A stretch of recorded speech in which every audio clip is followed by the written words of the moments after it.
Hello everyone, welcome to the today's podcast. My name is Gupta Rahul and I am the student of LG University. आज हम एक successful entrepreneur से उनसे उनकी journey के बारे में जानेंगे। आज हमारे साथ हैं मिस्टर जयदीप भाई शाह, जो जयदीप ट्रेडर्स के ओनर हैं। इनका बिजनेस काफ़ी समय से चल रहा है और आज हम इनसे बहुत कुछ सीखने वाले हैं। जयदीप ट्रेडर्स में कलर से रिलेटेड लगभग हर सामान मिलता है। तो आइए शुरू करते हैं। सर, सबसे पहले आप अपना और अपने बिजनेस का थोड़ा हमें शॉर्ट इंट्रोडक्शन दीजिए। हमने पापा ने ये चालू किया था 1980 में नारुल में। भी वहाँ से मैं 1985 में 8वें दौर में पढ़ता था, तब से मैं ये लाइन में आया हूँ। धीरे धीरे पढ़ने का भी चालू था और मैं बीकॉम तक पढ़ा हुआ हूँ और ये लाइन में उसका अनुभव तब से मैं ले रहा हूँ और तब से मैं लाइन में काम कर रहा हूँ। और अभी लगभग मेरी उम्र हुई 52 ईयर्स, यानी मैं कम से कम 35-40 साल से ये लाइन से जुड़ा हुआ हूँ और ये लाइन में मेरे को अच्छा खासा अनुभव है। अच्छा, तो सर आप ये बताइए कि आपको बिजनेस स्टार्ट करना है, ये आइडिया कब से आया कि आपको बिजनेस स्टार्ट करना है, जॉब नहीं करनी है? वो पापा ने किया था, तो तब से मैं स्कूल में था, तब से पापा का बिजनेस था, तो यही काम कर सोचा हुआ था कि भाई पापा का बिजनेस है और पापा अकेले, तो पापा के साथ में काम करेंगे तो एक आदमी के से काम हो, उससे 2 आदमी से काम हो, वो अच्छा रहेगा। अच्छा। उसके हिसाब से पापा के साथ में आया। अच्छा, तो स्टार्टिंग के टाइम आपके पास कोई एक्सपीरियंस नहीं था, आपके लिए बिल्कुल नया था सब चीज़? आज मैं भी 8वें दौर में था, तो मेरे को भी नया एक्सपीरियंस करना ही था। अच्छा। और पापा को बिजनेस मालूम था और पापा के साथ सीख के फिर मैं ये लाइन में आगे आया हूँ। अच्छा, तो फर्स्ट ईयर आपके लिए कैसा रहा? मतलब कस्टमर लाना और आसान था कि मुश्किल? हमारा कस्टमर लाने का काम नहीं है, हमारा खाली रिटेल बिजनेस है। अच्छा। मेरे रिटेल बिजनेस के हिसाब से हमारे कस्टमर अपने आप आते हैं, हमें कस्टमर ढूंढने जाने की जरूरत नहीं पड़ती है। अच्छा, तो आपको याद है जब आपने मतलब बिजनेस में आप आए तो आपको पहला बड़ा ऑर्डर आपने कब क्रैक किया? कस्टमर कौन था? नहीं, वो इतना साल पूरा मालूम नहीं है। आज कम से कम 35 साल 40 साल हो गया, इतना याद नहीं रहता है। हाँ। इसलिए 35-40 साल में इतना याद नहीं है। ओके, तो जयदीप ट्रेडर्स में कौन कौन से प्रोडक्ट्स मिलते हैं? जयदीप ट्रेडर्स में कलर, पहले ट्रक बॉडी का काम ज़्यादा करते थे। अच्छा। ट्रक बॉडी के पार्ट्स में, यानी उसके जो पीछे बॉडी बनती है उसमें वेल्डिंग रोड, नट बोल्ट, वो सब ज़्यादा करते थे। अच्छा। और अभी धीरे धीरे ट्रक बॉडी पार्ट्स का कम कर दिया। अभी खाली कलर्स, पाइप फिटिंग और हार्डवेयर थोड़ा बहुत। अच्छा, तो कौन कौन से क्वालिटी के कलर्स आप बेचते हैं, कौन सी कंपनी के? हम अभी एशियन के बेचते हैं, बर्जर के बेचते हैं, शालीमार पेंट्स के बेचते हैं, एसडी पेंट के बेचते हैं और कई सारी और भी क्वालिटी और कंपनी के बेचते हैं।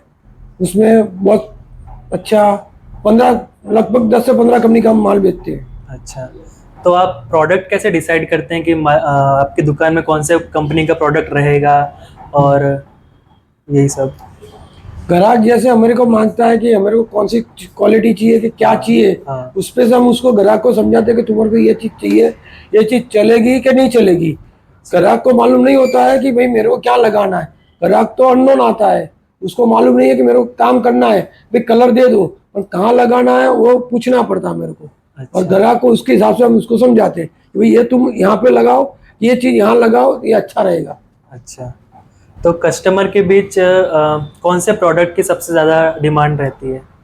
कलर में अभी यहाँ पे रेसिडेंट एरिया और इंडस्ट्रियल एरिया है। हाँ। तो इंडस्ट्रियल एरिया में इनेमल पेंट्स की ज़्यादा ज़रूरत रहती है और रेसिडेंट एरिया में प्लास्टिक पेंट की ज़्यादा ज़रूरत रहती है। अच्छा। प्लास्टिक पेंट में वॉशेबल रहता है कि जैसे ग्राहक छोटे आदमी है, वो उसमें 3 क्वालिटी अलग अलग आती है, तो 3 ही क्वालिटी का अलग अलग हमें को रखना पड़ता है। तो और इंडस्ट्रीज और होम कस्टमर में प्रोडक्ट के रिलेटेड क्या फ़र्क रहता है? मतलब जो इंडस्ट्रीज़ के लिए खरीदते होंगे वो लो क्वालिटी का खरीदते हैं, या जो होम के लिए खरीदते हैं हाई क्वालिटी का, या प्राइस का डिफरेंस, कैसा डिफरेंस रहता है? रेसिडेंट में अक्का सेगमेंट अलग हो जाता है और जो इंडस्ट्रीज है उसमें भी सेगमेंट अलग हो जाता है। हाँ। इंडस्ट्रीज में आदमी ने, पेंटर ने कैसा भाव लिया है, ये कैसा काम नक्की किया है, उस पर कलर का क्वालिटी नक्की होता है कि मेरे को क्या लगाना है कि क्या नहीं लगाना है। अच्छा। और रेसिडेंट में भी ऐसा होता है कि जो आदमी, छोटा आदमी है, उसने 20 लाख में घर लिया है, वो 600 रुपये कलर वाला नहीं लगाता। और कई आदमी 10 लाख का घर लिया होता है, उसको ऐसा है नहीं मेरा घर मैंने 10 लाख में लिया है, बहुत बड़ा मकान है, मेरे को 600 वाला ही लगाना है। वो कभी 180 वाला भी लीटर वाला लगाता है कई आदमी, और कोई आदमी 600 रुपये लीटर वाला भी लगाता है। वो ग्राहक के मूड पे, उसके जेब में पैसा कैसा है उस पर आधार रहता है। अच्छा, आपने जब ये बिजनेस शुरू किया था, आपने मतलब अपने फादर को कहा कि मुझे ये बिजनेस में आना है, तो उनका क्या रिएक्शन था, उनके और आपके फादर और आपके फ्रेंड्स का? उसमें फादर को उनको उनका बिजनेस था, इसलिए उनको भी कोई रिएक्शन अच्छा ही था कि बोले मेरे धंधे में आ रहा है तू, अच्छा है, और काम भी एक के आदमी के हिसाब से 2 आदमी करेंगे तो काम बढ़ेगा और काम आगे होगा।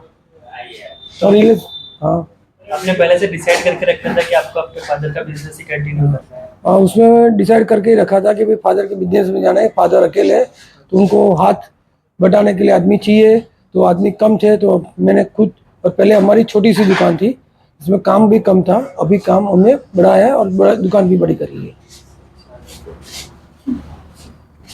तो इस बिजनेस में आपका डेली रूटीन क्या है? डेली रूटीन हम 9 बजे आते हैं सुबह, और दोपहर को खाना खाने जाता हूँ 12 बजे, और 1-1:30 बजे आ जाता हूँ, और शाम को 7 बजे तक दुकान पे बैठते हैं। 7 बजे। तो बिजनेस के स्टार्टिंग डेज में सबसे बड़ी प्रॉब्लम क्या थी आपके लिए? बिजनेस में उस वक्त तो कम थी प्रॉब्लम, लेकिन अभी धीरे धीरे पेमेंट की सब जगह पे तकलीफ हो रही है, और पेमेंट का इश्यू हो रहा है।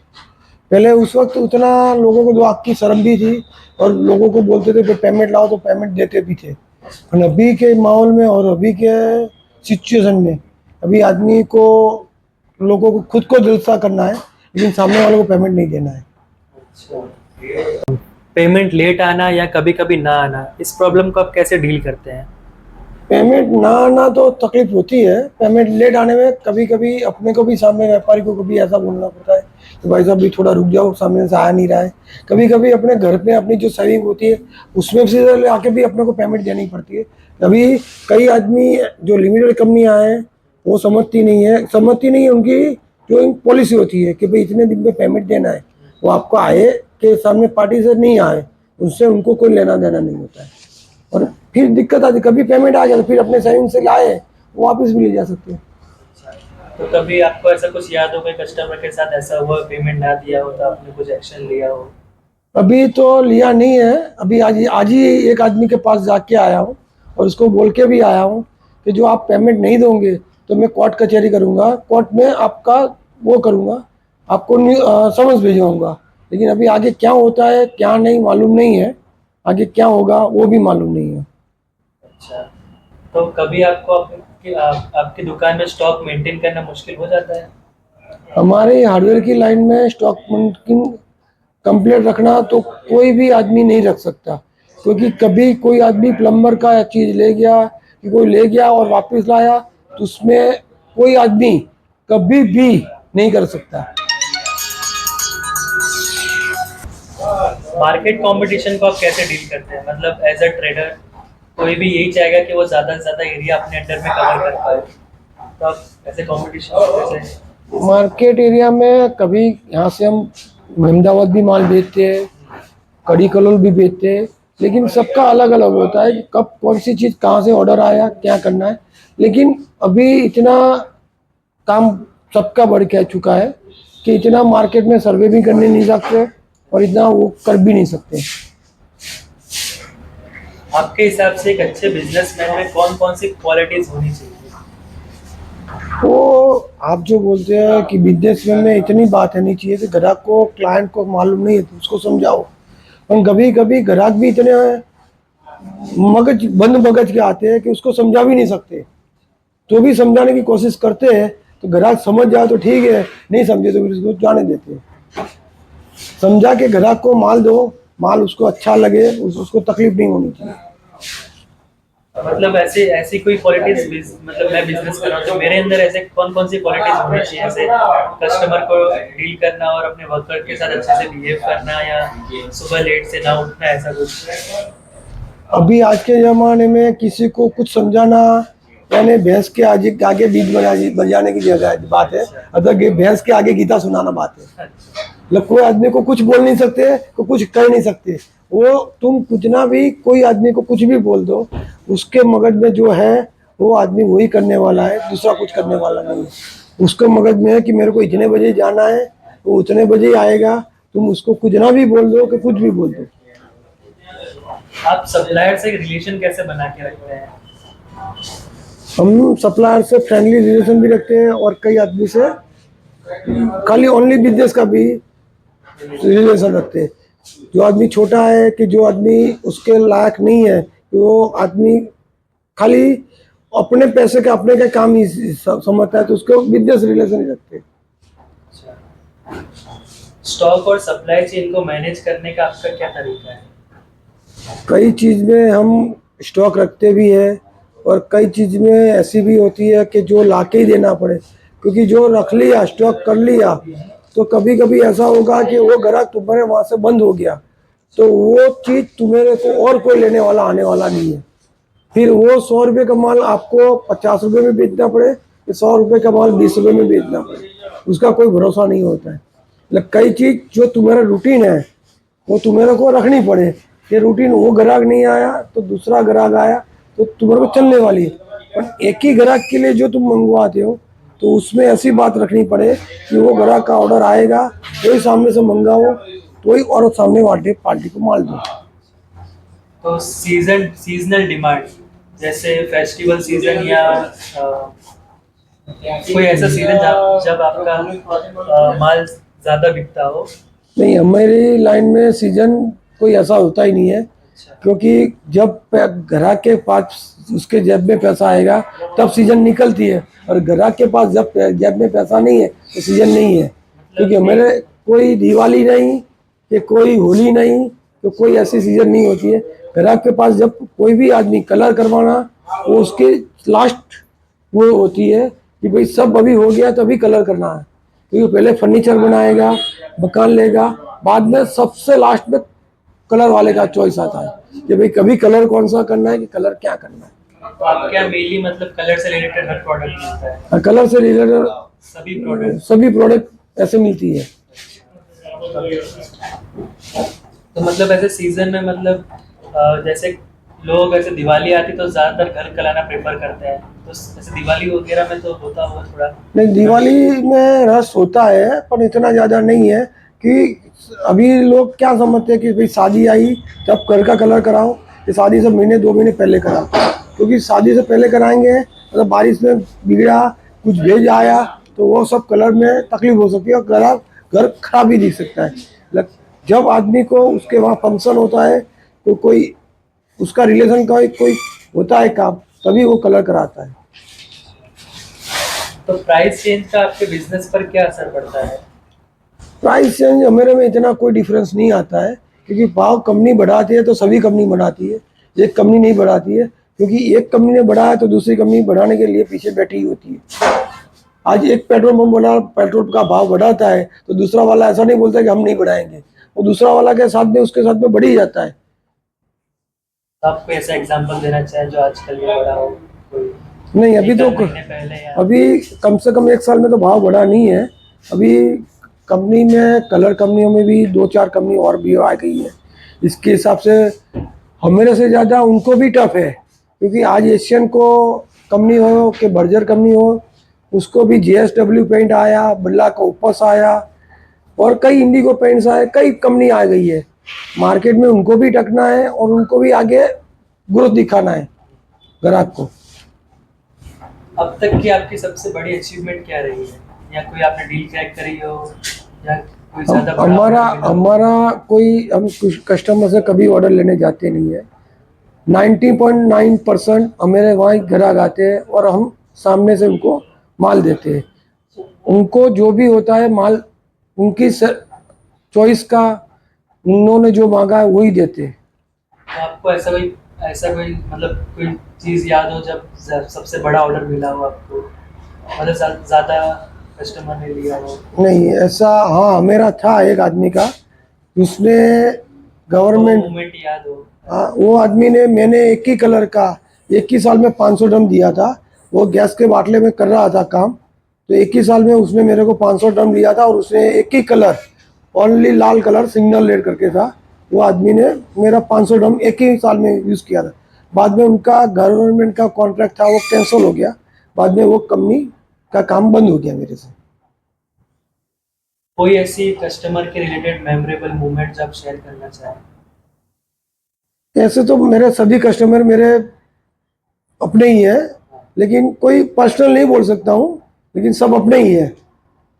कोई ऐसे आपको याद हो किसी कस्टमर के साथ अच्छा वार्तालाप हुआ हो या कोई ऐसा? अब मेरे हमारे कस्टमर एक नरेश भाई करके थे, वो हर रोज हमारे पास आते थे, बैठते थे, लेकिन वो उनको कुछ एक्सीडेंट हुआ, वो ऑफ हो गए, नहीं तो हर रोज हमारे पास आते थे और हर रोज बैठते थे।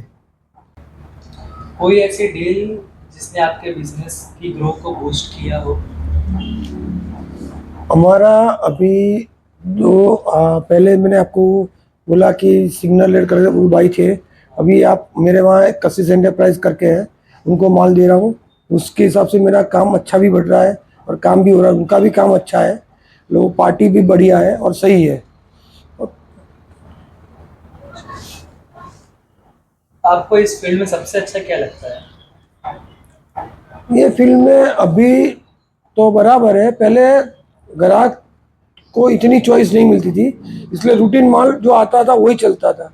पर अभी जो मशीन आ गए, ये अलग अलग प्रोडक्ट आ गई, उसमें डिफरेंस में ग्राहक भी कंफ्यूजन होते हैं और हम भी कंफ्यूजन होता है। ग्राहक को इतना मालूम नहीं था मेरे को क्या लगाना है, हम भी ग्राहक को कभी सजेशन पूरा नहीं दे सकते। तकलीफ ये है, पहले 4 ही आइटम थी कि 5 आइटम थी तो ग्राहक को ऐसा बोल सकते थे यही लगा, लेकिन अभी इतनी सारी क्वालिटी आ गई, कंफ्यूजन उसमें ग्राहक को भी हो सकता है और हमें को भी होता है। लेकिन ये एक तरह से तो अच्छा ही हुआ, कस्टमर को अलग अलग वेराइटीज के कलर अवेलेबल मिल रहे हैं और वो अलग अलग कंपनी के मिल रहे हैं। ग्राहक को अच्छा हुआ, बात सही है। अभी अलग अलग वैरायटी के जो आप बोलते हो, उसमें ग्राहक को अलग अलग वैरायटी में ग्राहक को खुद को मालूम नहीं होता है कि मेरे को कहाँ लगाना है और कैसे लगाना है कि क्या करना है। वो खाली ग्राहक मन में लेके आता मेरे को ये करना है, और क्या करना है क्या नहीं करना है उसको भी मालूम नहीं होता है।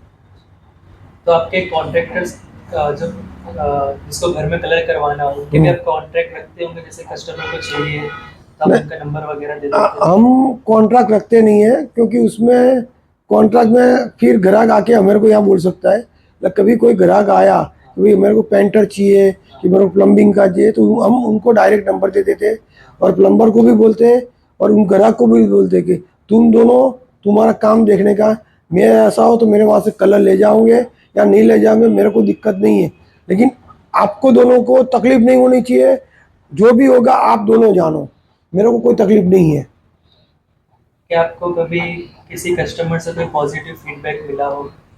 हाँ, कई कस्टमर से हमारे को पॉजिटिव बोले तुम्हारा काम अच्छा है, तुम अच्छा सजेशन देते हो, अच्छे आदमी का नाम देते हो, उसके हिसाब से हमारे का भी अच्छा है।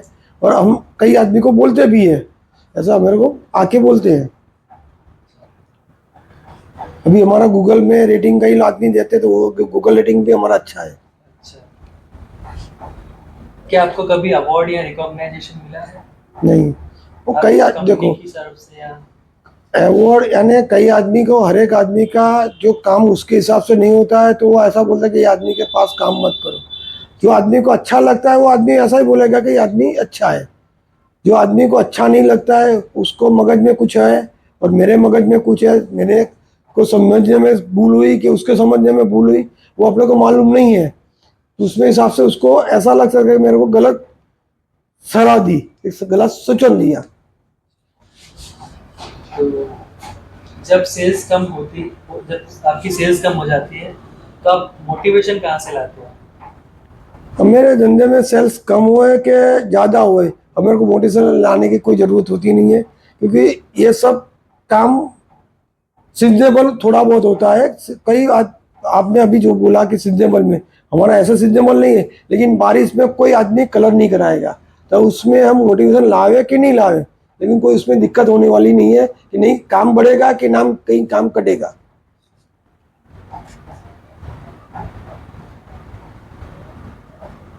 कोई ऐसी गलती जो आपने की हो और उससे आपको बहुत कुछ सीखने को मिला हो आपके काम गलतियाँ तो हर एक, अभी भी मैं कम से कम ये लाइन में 30 से 35 साल 40 साल होने आया, 40 साल से हर रोज मैं भी पढ़ रहा हूँ। मैं कभी टीचर नहीं बना हूँ, हर रोज स्टूडेंट ही हूँ।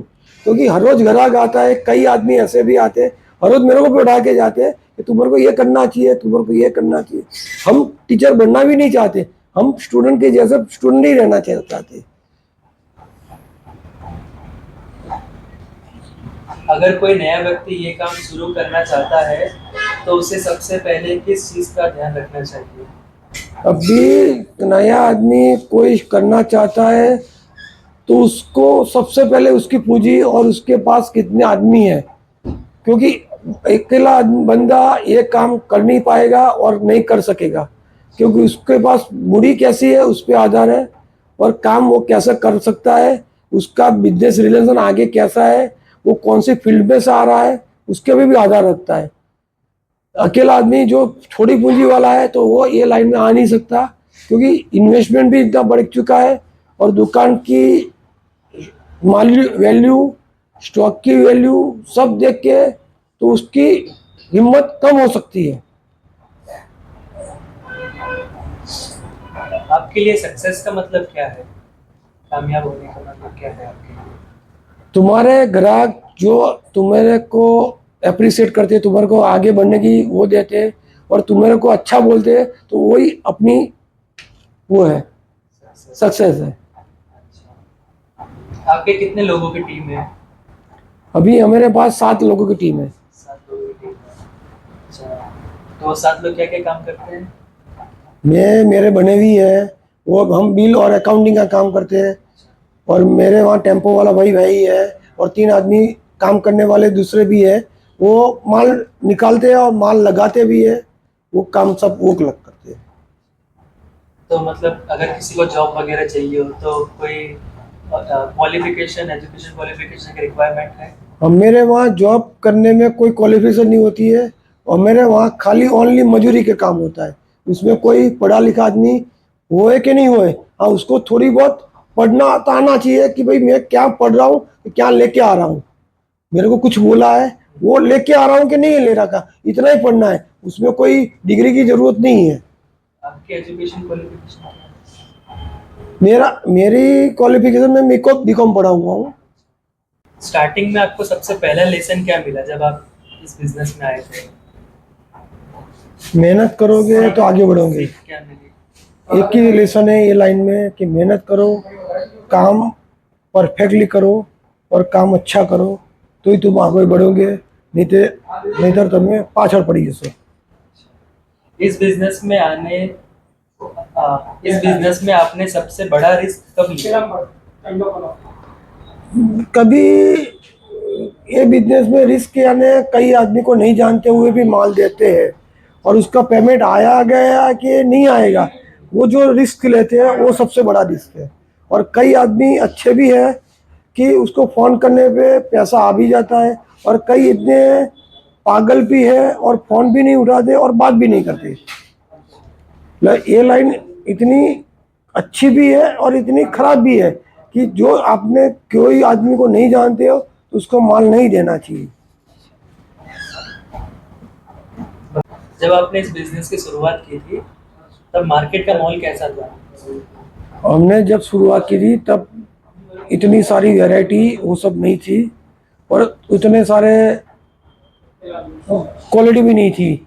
उसमें वक्त थोड़ी क्वालिटी आती थी, थोड़े क्लाइंट थे, आदमी भी इतने कम थे और काम भी कम था।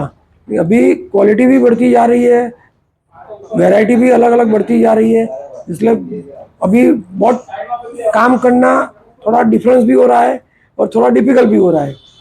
तो वैसे बदलते समय के साथ आपने अपने बिजनेस में क्या क्या बदलाव लाया? पहले हम ट्रक बॉडी ओनली काम करते थे, उसमें उसके रिलेटेड सामान रखते थे और उसके रिलेटेड काम करते थे। अभी हमने ट्रक बॉडी रिलेशन के काम बहुत कम कर दिए। अभी हमने इंडस्ट्री और रेसिडेंट वो दोनों का कलर और उसके काम का काम करते हैं।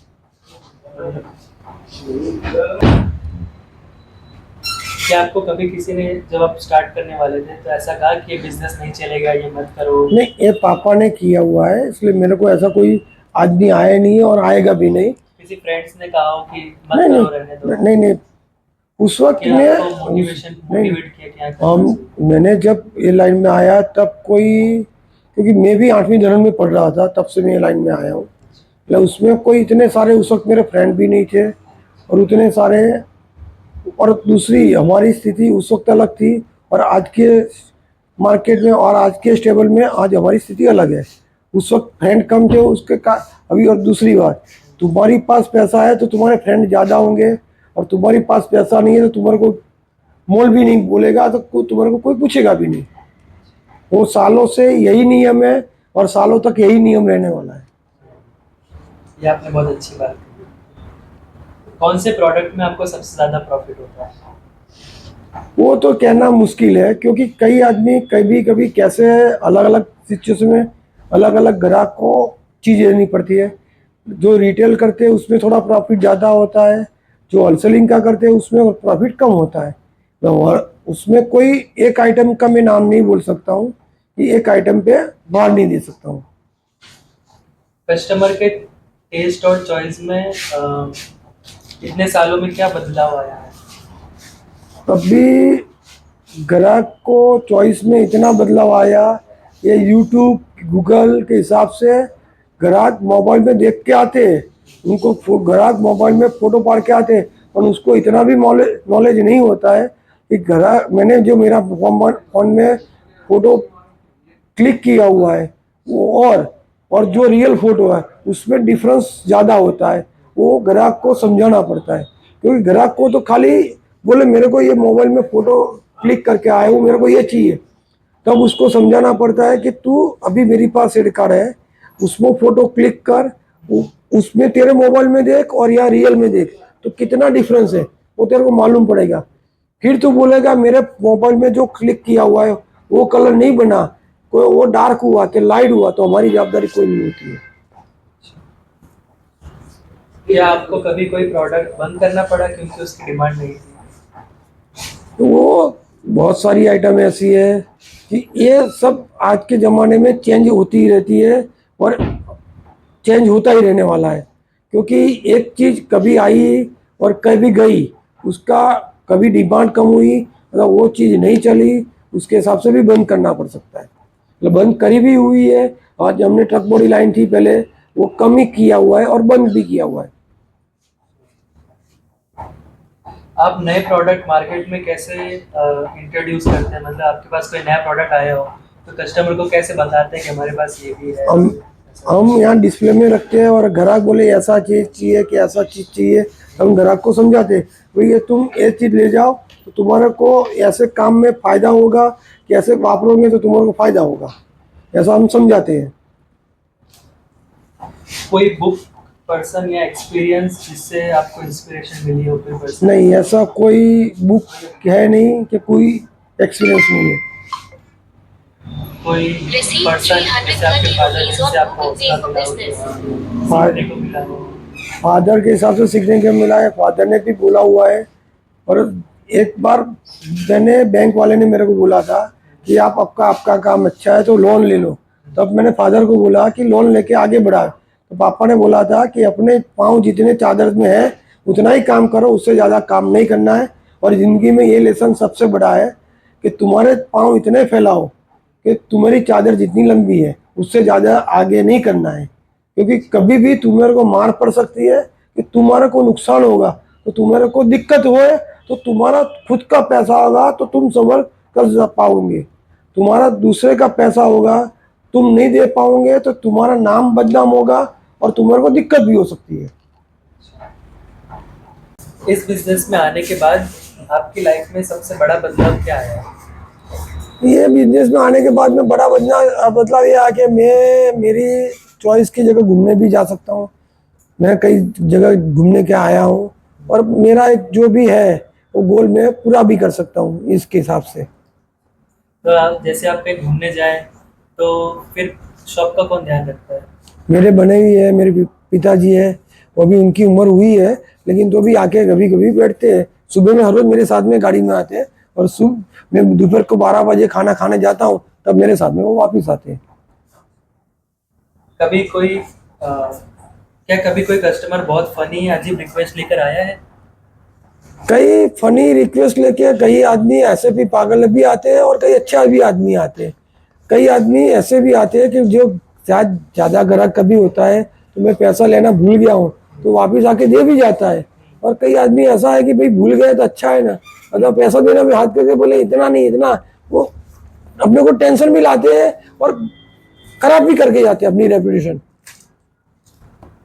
आपको क्या लगता है अगर आप बिजनेसमैन नहीं होते तो क्या होते, क्या बनते? नहीं, वो मालूम नहीं है। बिजनेसमैन हूँ और बिजनेसमैन रहूंगा। हाँ, वही किया है इसलिए मेरे को यही अच्छा है और मेरा यही है ना अच्छा है। आपको शॉप में काम करने का सबसे मजेदार पार्ट कौन सा लगता है? शॉप में मजेदार पार्ट यही है कि भाई काम करो अपनी फुर्सी फुर्सी से करो, यानी अपनी मेहनत से करो और अपने लगाव से करो, वही अच्छा है। और कस्टमर को तकलीफ नहीं होए, कि कस्टमर को दिक्कत नहीं आए। कस्टमर को जो बोला कि हाँ भाई तेरे को भेजता हूँ, ग्राहक की कंप्लेंट नहीं आनी चाहिए, भाई तुमने भेजने का बोला और अभी आया नहीं अभी आया नहीं अभी भेज रहा हूँ, वो काम नहीं होना चाहिए। आपका सबसे लॉयल कस्टमर कौन सा है और क्यों, जिसके आप हमारा भरोसा कर सकते हैं तो ऐसा कस्टमर? हमारा रॉयल कस्टमर में कशिश एंटरप्राइज ही है, वो अच्छे हैं और उनमें भरोसा कर सकते हैं, क्योंकि वो सालों से मैं उनको माल देता हूँ और उनको कभी मेरे को भी दिक्कत नहीं हुई है, ना मैंने उनको कभी दिक्कत होने दी है। तो उनकी तरफ से कभी पेमेंट का इश्यू आया हो या ऐसा कुछ? पेमेंट का देखो, पेमेंट उनको भी कभी इश्यू आया होगा तो ही मेरे को नहीं दिया है, नहीं तो वो कभी ऐसा नहीं है कि पैसा आया है जयदीप भाई को नहीं देना है ना किसी को देना है, ऐसी बात नहीं है। वो पार्टी जेन्युइन है और परफेक्ट है। क्या कभी किसी कस्टमर के साथ मिसअंडरस्टैंडिंग हुई है?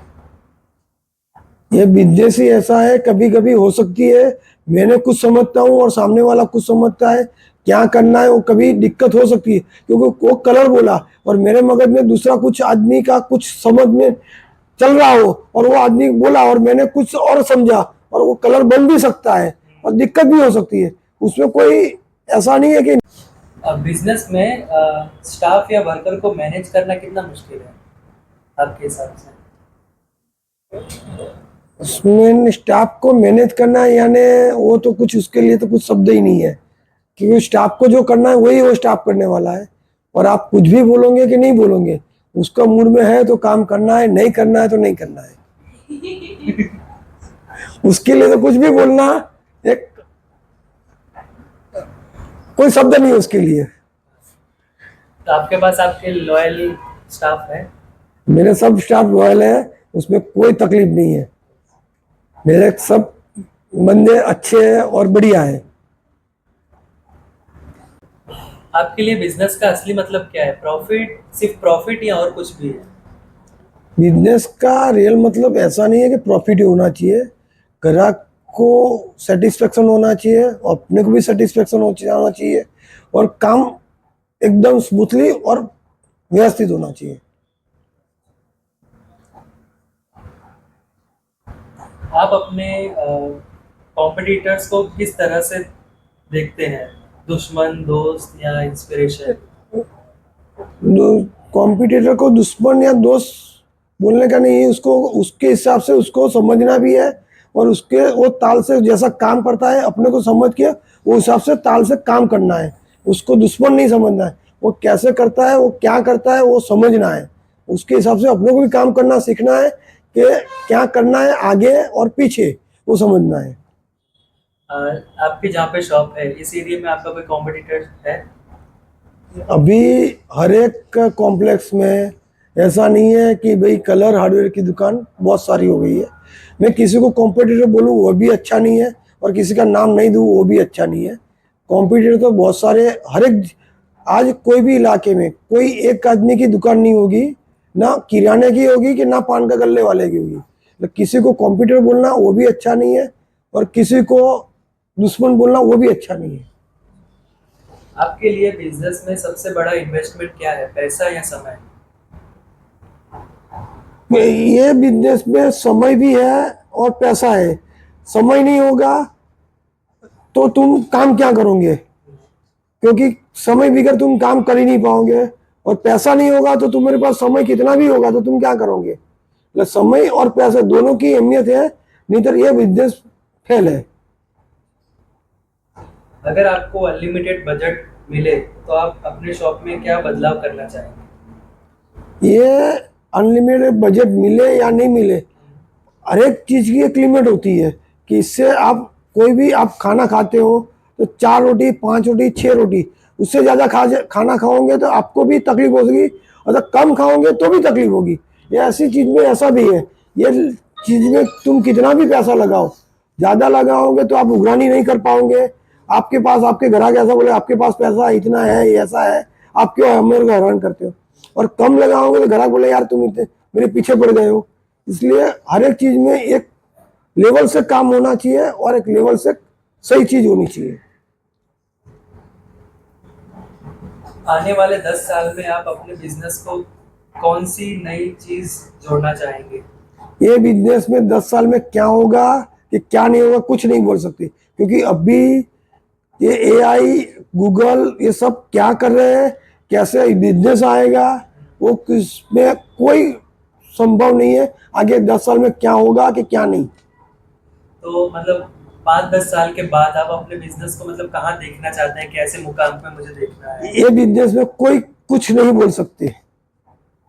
ये बिजनेस का कोई फ्यूचर तो अच्छा ही है, लेकिन क्या होगा कि क्या नहीं होगा कुछ मालूम नहीं है। नहीं, आप कहाँ देखना चाहते हैं कि अब मैं ये करना चाहता हूँ, मैं इतने अपने करना कुछ भी चाहे, लेकिन आगे कंपटीशन सब इतनी इतनी, क्योंकि अभी हर एक कंपनी पेंटरों के नंबर लेके है, पेंटरों को भी दुकान खोल के दे रही है, पेंटरों को भी सब काम करके दे रही है, तो क्या होगा क्या नहीं होगा मालूम नहीं है।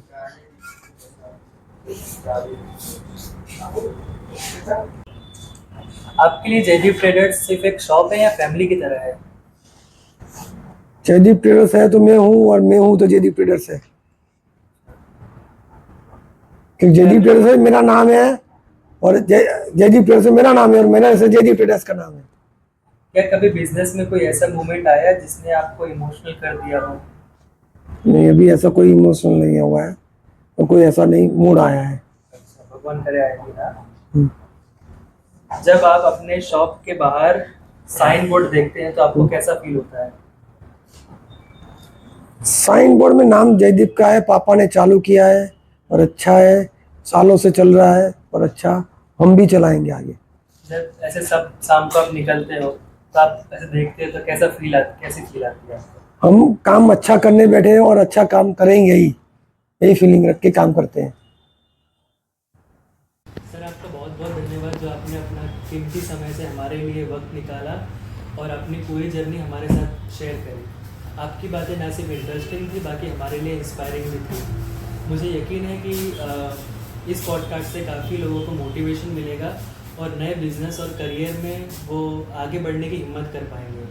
तो एक बार फिर से thank you so much sir, और हम प्रार्थना करते हैं कि आप अपने बिजनेस में और भी आगे जाएं और भी सफलता प्राप्त करें। तो मैं हूं गुप्ता राहुल और आज का पॉडकास्ट यहीं समाप्त करता हूं। मिलते हैं एक नई एपिसोड में एक नई इंस्पिरेशन स्टोरी के साथ। Thank you.